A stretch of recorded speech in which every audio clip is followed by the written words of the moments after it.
on the kind of mental health issue of depression, anxiety, you also talk about kind of child rearing, and I've long felt this sense that something that's missing from the modern world is communal, kind of village-based, takes a village to raise a child, that kind of mentality, and that nuclear families can be, if they're not running smoothly, can be very damaging emotionally to kids.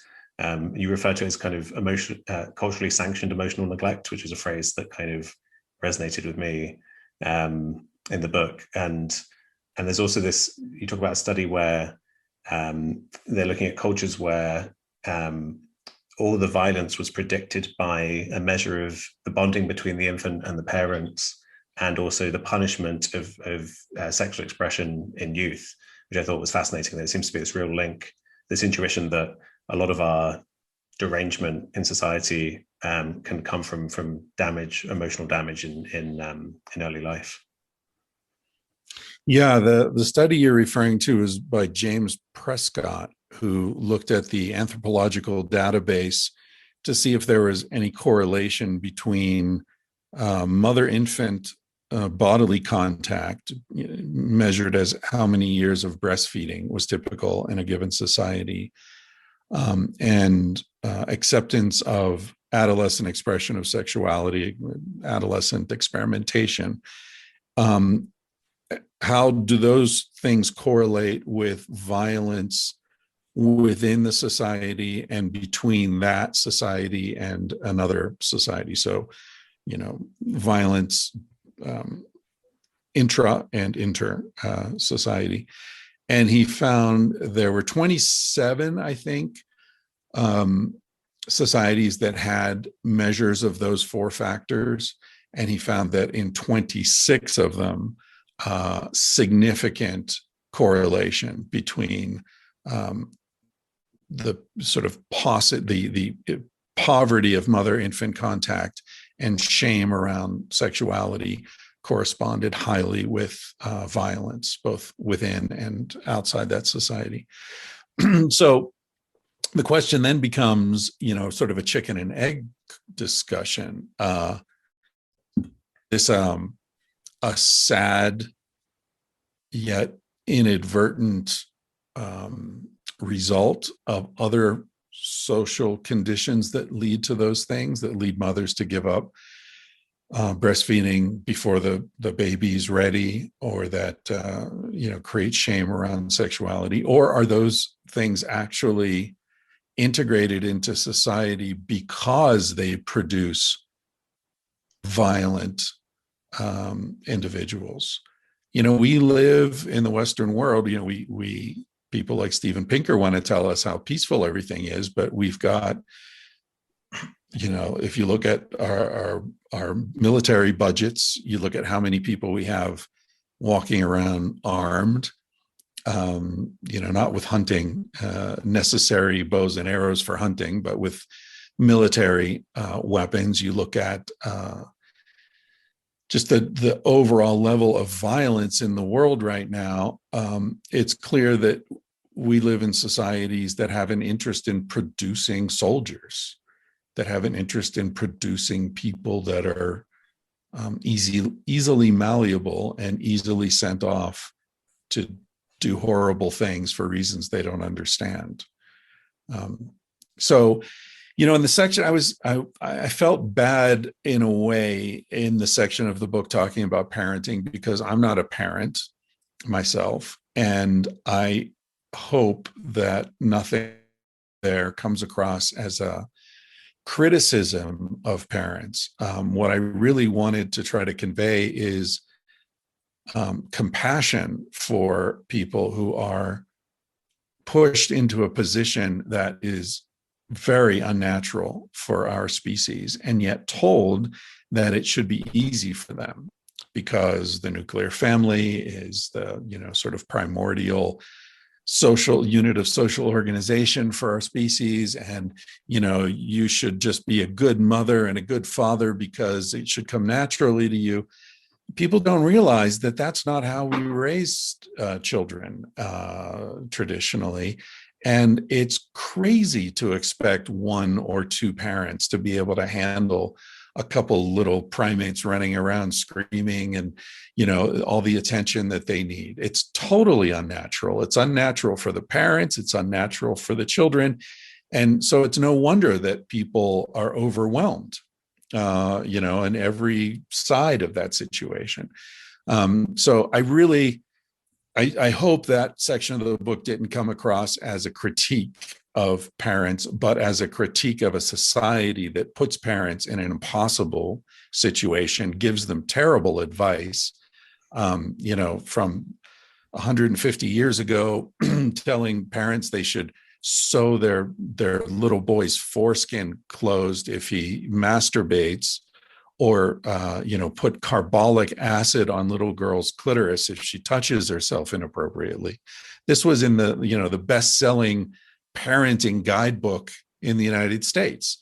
To now where parents are told, if your baby cries at night, you have to let her cry it out. You have to put her alone in a dark room in her crib and just let her cry until she falls asleep. Where is the least bit of evolutionary compassion there? What infant primate spends the night alone in the darkness and survives to the next morning? None. Baby monkeys, baby chimps, baby bonobos, their mothers don't put them on a branch and say, I'll be back in the morning, have a good night. Of course the baby cries and freaks out. It's an infant primate. And for millions of years, an infant primate that's left alone in the darkness is dead by morning. So yeah, we traumatize children habitually and unthinkingly because we live in a society that tells us that's normal. Right. Yeah, no, it definitely didn't come across as unfair on the parents when I read it.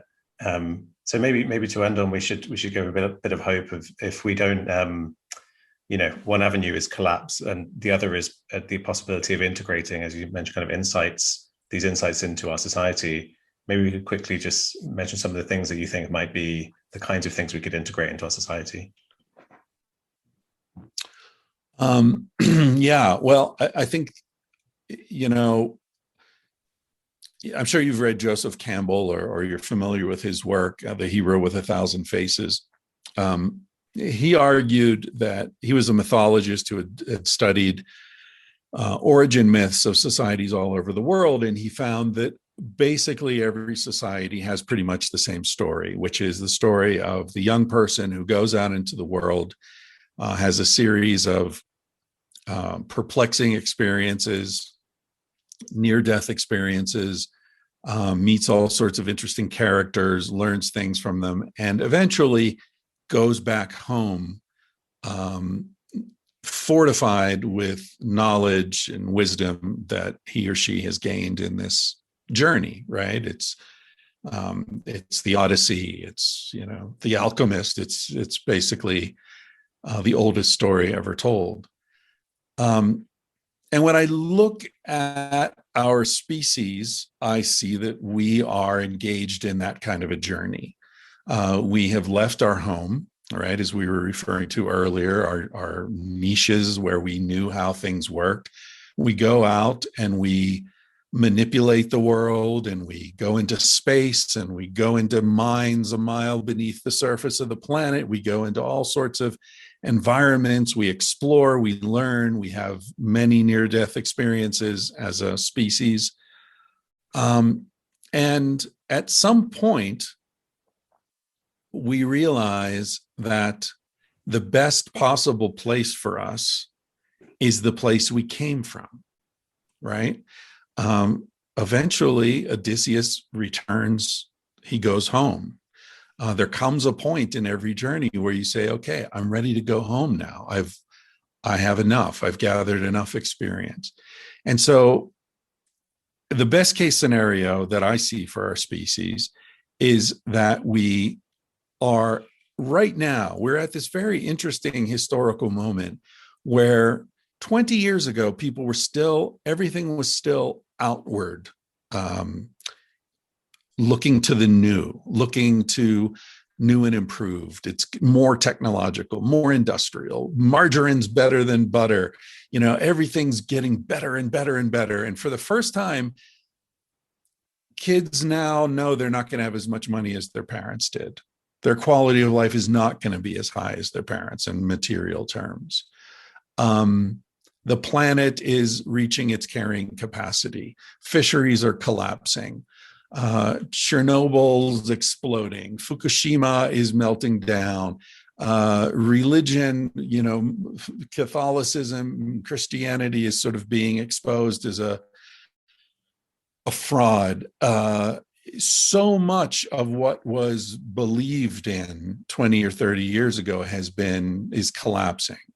And people are turning, for their wisdom, they're turning backward.